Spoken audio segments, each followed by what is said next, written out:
Hello everyone, welcome back to my channel. আশা করছি আপনারা সবাই ভালো আছেন, সুস্থ আছেন। আমিও খুবই ভালো আছি। আজকে নিয়ে চলে এসেছি আপনাদের জন্য একটা দারুণ মজাদার রেসিপি। প্রত্যেক মায়েদেরই কিন্তু একই সমস্যা, বাচ্চারা একদম খেতে চায় না। টিফিন বক্সে টিফিন দিলে বক্স খালি আসে না। এই রেসিপিটা যদি একবার আপনারা বাচ্চাদের টিফিনে বানিয়ে দেন না, টিফিন বক্স এক নিমেষে খালি হয়ে যায়। শুধু তাই নয়, হাউসওয়াইফদের জন্য একটা দারুণ রেসিপি। তার কারণ হলো প্রত্যেকের একটাই ঝামেলা থাকে, যেটা রুটির সাথে কি খেতে দেবো, কি সবজি বানাবো। তো ভেতরটা দেখে নিশ্চয়ই বুঝে গেছেন যে এটার সাথে আর কিছু লাগে না, সবজি আর কিছু লাগে না, শুধু এটাই বানিয়ে দিলেই একদম কাজ শেষ। আর বানাতে অনেক কম সময় লাগে আর খুব ইজিভাবেই এটা বানানো যায়। তাহলে চলুন রেসিপিটা এখন শুরু করা যাক। প্রথমে আমি নিয়ে নিয়েছি একটা বড় বোল।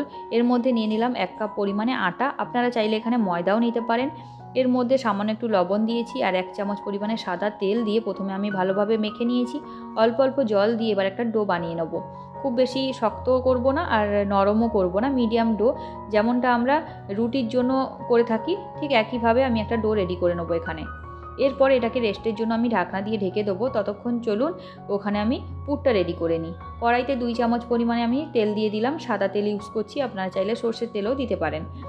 এরপরে দিয়ে দিলাম আমি কুচনো পেঁয়াজ। এখানে একটা মাঝারি সাইজের পেঁয়াজ আমি কেটে নিয়েছি। হালকা একটু ভেজে নেবো। খুব বেশি কড়া করে মশলাটা আমি রেডি করব না, হালকা একটু ভেজে নেবো জাস্ট। পেঁয়াজটা হালকা ভেজে নিয়ে এর মধ্যে দিয়ে দেবো আমি গ্রেট করে রাখা রসুনটাও হালকা ভেজে নিচ্ছি। রসুনের কাঁচা গন্ধটা চলে গেলে এর মধ্যে দিয়ে দেবো আমি আদা, গ্রেট করে রাখা আদা, ওটাও ভেজে নিয়েছি। এখন আমি গুঁড়ো মশলাগুলো অ্যাড করছি। প্রথমে দিয়ে দিলাম লবণ আধা চামচ, হলুদের গুঁড়ো আধা চামচ, লঙ্কার গুঁড়ো 1 চামচ, আপনারা চাইলে এখানে কাঁচা লঙ্কাও ইউজ করতে পারেন। ধনে গুঁড়ো, জিরে গুঁড়ো 1 চামচ দিয়েছি। এবার গুঁড়ো মশলাগুলো যাতে লেগে না যায় তাই জন্য সামান্য একটু জল দিয়ে আমি মশলাটাকে কষিয়ে নেব। মশলাটা কষিয়ে নেওয়ার পরে এর মধ্যে দিয়ে দেবো আমি সেদ্ধ করে রাখা 2টো আলু, বড় সাইজের আলু। আলুগুলোকে ভেঙে আমি দিয়ে দেবো। ঠিক আমরা যেভাবে চপের পুর রেডি করি একইভাবেই এটা বানিয়ে নিচ্ছি। এবার আলু সেদ্ধটা আমি মশলার সাথে ভালোভাবে মিশিয়ে নিচ্ছি। এই সময় কিন্তু গ্যাসের আঁচ একদম লোতে রেখেছি। ওপর থেকে কেটে রাখা ধনেপাতা আর সামান্য একটু গরম মশলা দেবো সুন্দর একটা ফ্লেভারের জন্য। ব্যাস, গ্যাস বন্ধ করে আমি এটাকে নামিয়ে প্লেটের মধ্যে ঠান্ডা করে নেব। পুর আমাদের রেডি। এটা বানাতে কিন্তু খুব একটা বেশি সময় লাগে না, 5 মিনিটেই রেডি হয়ে যায়। এবার চলুন আটাটাও আমি একটুখানি মেখে নেব। 5 মিনিট মতো রেস্টে রেখেছিলাম, এবার একটু মেখে নিচ্ছি। এখান থেকে এবার ছোটো ছোটো করে আমি লেচি কেটে নেবো। খুব বেশি ছোটো করব না, মিডিয়াম সাইজেরই লেচিগুলো কাটবো। মোট আমার 5টা রুটি হবে এখানে।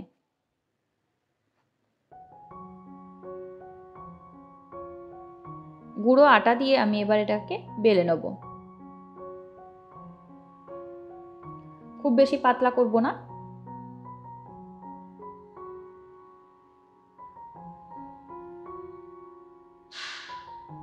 আমি এখানে রুটিটা বেলে নিয়েছি।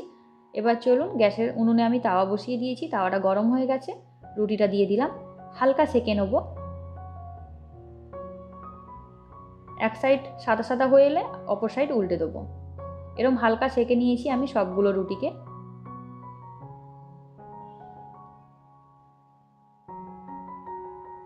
এবার প্রত্যেকটাতে আমি পুরটা ভরে নেব। আপনারা চাইলে কিন্তু এইভাবে রুটিগুলো সেঁকে আগে থেকে রেখে দিতে পারেন। যখন খাবেন পুরটা ভরে একটুখানি তেল দিয়ে ফ্রাই করে নিতে পারেন। রুটিগুলোর এক সাইডে আমি কিন্তু পুরটা দিচ্ছি, আর এক সাইডে আমি দেবো না, ওটা ওপর থেকে চাপিয়ে দেবো।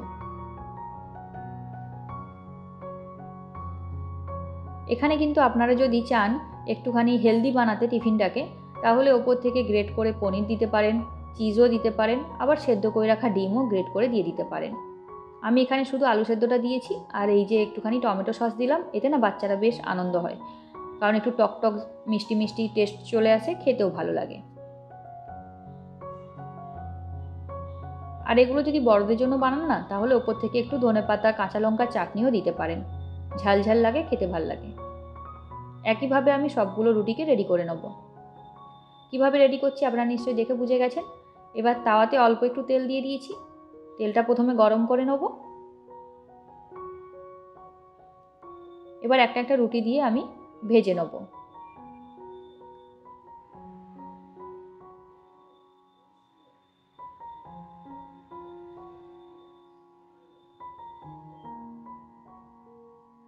এটা কিন্তু খেতে অনেক অনেক মজাদার হয়। একবার বাড়িতে অবশ্যই ট্রাই করবেন। এর সাথে আলাদা করে কোনো তরকারি করতে হয় না। আর বাচ্চারা কিন্তু ভীষণ খুশি হয়। আমার 1 বছরের মেয়ে তো এটা পেলে ভীষণ খুশি হয়। তাহলে চলুন বন্ধুরা, আজকের ভিডিওটা এই পর্যন্ত। আবার দেখা হবে নতুন কোনো ভিডিও নিয়ে। ততক্ষণ আপনারা ভালো থাকবেন, সুস্থ থাকবেন। আর কারোর কিছু রেসিপি রিকোয়েস্ট থাকলে সেটাও কমেন্ট বক্সে জানাবেন, আমি নিশ্চয়ই দেখাবো। একজন দিদিভাই আমাকে রিকোয়েস্ট করেছিল স্ট্রবেরি ফ্লেভারে কেক বানানোর জন্য। তো দিদিভাই সরি, মার্কেটে এখন স্ট্রবেরিটা পাওয়া যাচ্ছে না, পাওয়া গেলে আমি নিশ্চয়ই আনবো স্ট্রবেরি ফ্লেভারের কেক। চলুন টাটা বাই বাই, আবার দেখা হবে নতুন ভিডিও নিয়ে।